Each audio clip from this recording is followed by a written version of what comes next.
There's a tax you never voted for. It does not appear on your pay stub. It is not debated in Congress. Yet, it is silently confiscating your wealth every single hour of every single day. We are told that the economy is stable. We are told that the banking system is safe. But beneath the surface of the official economy, a tectonic shift has occurred. The United States dollar, the bedrock of the global financial order for 80 years, has officially begun a phase of structural devaluation. And this is not an accident. It is a deliberate, desperate mechanism to prevent the implosion of a financial monster that most people do not even know exists. We call it the shadow banking system. In 2008, the world watched as subprime mortgages nearly destroyed the global economy. Today, a threat 2.5 times larger than the traditional banking system is shaking. It is hidden in private credit, opaque funds, and a mountain of leverage that has no safety net. Welcome to the Financial Coin Historian. Today, we are not looking at the symptoms, we are looking at the disease. We are going to expose the convergence of the U.S. debt crisis, the collapse of the hidden banking system, and the official start of the great dollar devaluation. This is the story of how the American empire pays its bills when the money runs out. To understand why the dollar is dying, we must first look at the math. The mathematics of the United States federal government are no longer the mathematics of a solvent nation. They are the mathematics of a Ponzi scheme entering its terminal phase. As of late 2025, the U.S. national debt has surged past $38 trillion. To put that into perspective, the debt has spiked by roughly $3 trillion in just 18 months. This is an exponential curve that points straight up, but the number itself is less terrifying than the cost of carrying it. For the first time in history, the United States government is paying more in interest on its debt than it spends on national defense. It is paying more to bondholders than it spends on Medicaid. The interest bill alone has exceeded $1 trillion annually. This creates a doom loop. To pay the interest on the old debt, the government must borrow more money. But borrowing more money increases the debt, which increases the interest payments, which requires even more borrowing. This leaves the Federal Reserve with a binary choice. Option 1, allow interest rates to rise to fight inflation. If they do this, the interest payments on $38 trillion become impossible to pay, and the U.S. government defaults. Option 2, print the money to pay the debt. This debases the currency, causes inflation, and destroys the purchasing power of every saver in the country. The data from 2025 confirms they have chosen option 2. The US dollar index, or DXY, has registered an acute decline of over 10% in the first half of the year alone. This is a massive move for a reserve currency. It signals that the market knows the truth. The only way out of the debt trap is to devalue the dollar. But the debt is only half the story. The reason the Federal Reserve cannot allow the system to purge itself is because of what lies hidden in the dark. We call it the hidden banking system, or in technical terms, Non-Bank Financial Intermediation, NBFI. These are hedge funds, private equity firms, money market funds, and other lenders who operate outside the strict regulations of traditional banks. Since the 2008 crisis, regulators clamped down on banks like JP Morgan and Bank of America. They forced them to hold more capital. So Wall Street did what it always does. It moved the risk. They shifted the dangerous lending out of the regulated banks and into the shadows. Today, the assets in this shadow banking sector are valued at more than 2.5 times the assets of traditional banks. Think about that. The safe banking system we see is dwarfed by the unregulated casino operating behind it. And here's the terrifying part. These two systems are not separate. They are interwoven. Regulated banks have lent hundreds of billions of dollars to these shadow entities. It is a nexus risk. Imagine a private credit fund that has lent money to struggling companies. These companies are zombie firms. They cannot pay their debts. If interest rates stay high, these companies default. The private credit fund takes massive losses. But the private credit fund borrowed its money from your bank. When the shadow bank collapses, it drags the regulated bank down with it. This is the systemic fragility that keeps central bankers awake at night. They know that a shock in the shadow system, a run on money market funds, a collapse in private credit, would trigger a fire sale of assets that would wipe out the capital of the major banks within days. So what pulls the trigger on this collapse? It is already happening. It is called the debt absorption crisis.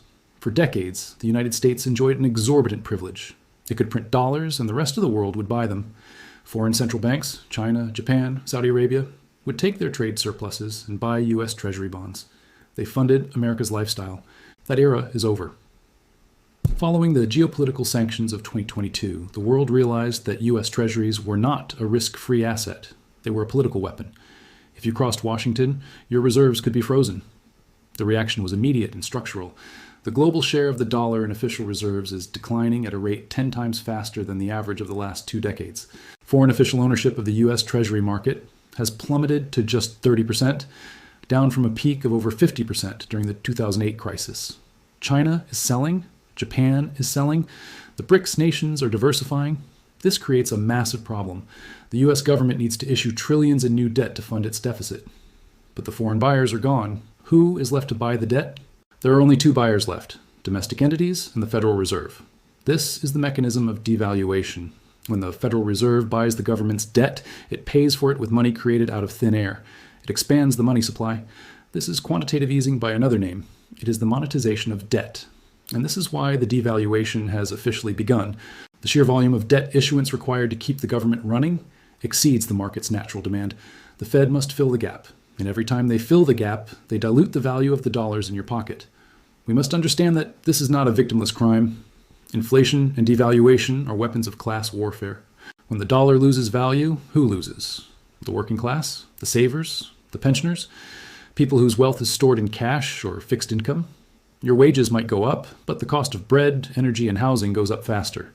You're running on a treadmill that is speeding up. But who wins? The debtors, the government, and the owners of hard assets. This is the Cantillon effect in action. The new money flows first to the government and the financial sector. They get to spend it before prices rise. By the time it reaches you, the inflation has already happened.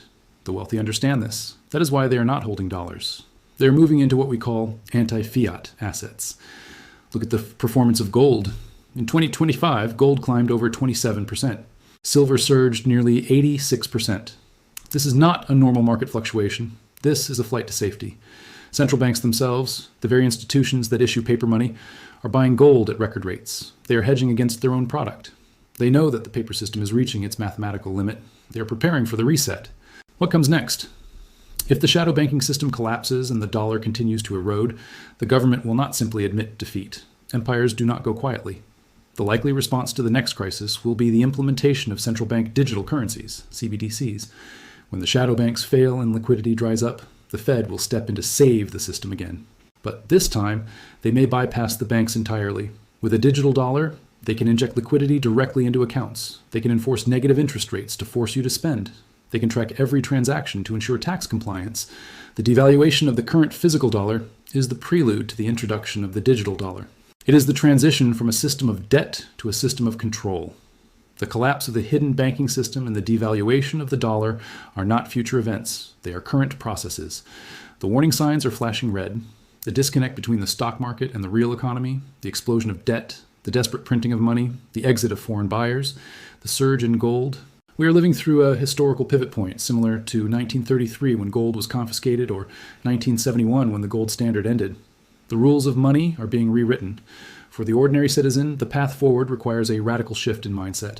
You cannot save your way to safety in a currency that is being devalued. You cannot trust a banking system that is leveraged to the hilt in the shadows. You must become your own central bank. You must hold assets that have no counterparty risk. History shows that when money fails, the only things that survive are real things: gold, silver, land, productive skills. The illusion of the dollar's permanence is fading. The hidden system is cracking. The devaluation has begun. The only question remains: will you be holding paper when the music stops, or will you be holding value? This is the financial coin historian. History has shown us the pattern. Now it is up to you to read the signs.